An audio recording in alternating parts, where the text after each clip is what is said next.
So what if you're not actually living paycheck to paycheck, but you're telling yourself you are? Because that's easier than admitting that you can do things differently. There are people who feel broke every single month, but if you look closely, their situation doesn't fully fit the definition of paycheck to paycheck, but it does fit the definition of living without a plan. So here are some subtle signs that this might be the case for you. And one sign is you frequently shop without a list, which is one of the sneakiest ways to overspend.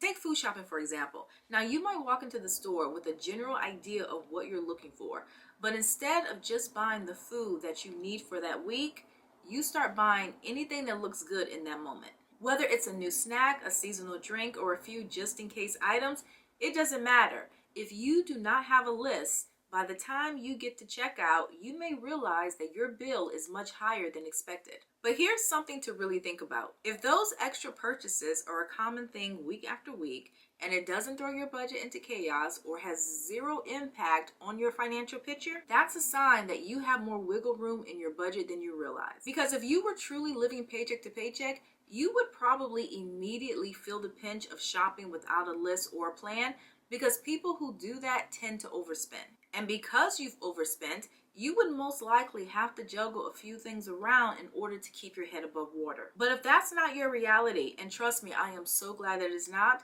but the fact that you're able to walk into a store without a list, overspend, and it doesn't affect you at all, you're not as broke as you think you are. But what you are doing is allowing those little leaks to drain your money without noticing. Because even though shopping without a list can feel harmless, those small choices do add up. A forgotten list can easily result in spending an extra $20 or $30 each trip.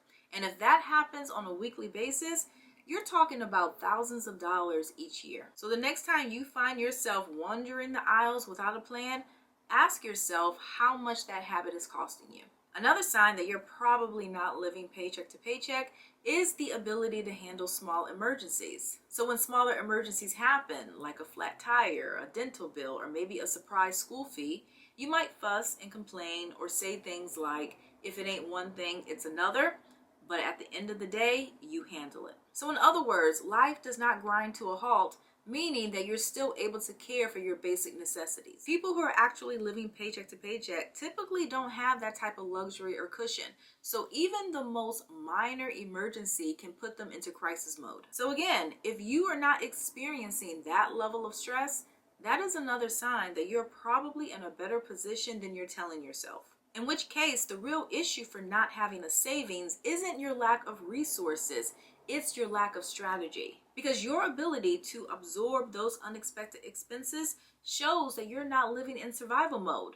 But it can feel that way if you're not tracking where your money goes. And the final sign that you're probably not living paycheck to paycheck is frequent social spending. Honestly, think about the last time that you turned down an invitation. Now, if your answer is, I can't remember, which means that you pretty much say yes to just about every social invitation that you receive, then that should tell you everything that you need to know. Because people who are really living paycheck to paycheck don't have it that good, and they often have to decline social invitations because their budget simply can't handle it all. So they don't always have extra for eating out or trips, and sometimes saying yes means something else doesn't get paid. But if your social calendar stays booked and you always find a way to say yes, yet you don't have a savings account, you're not broke. You're prioritizing fun.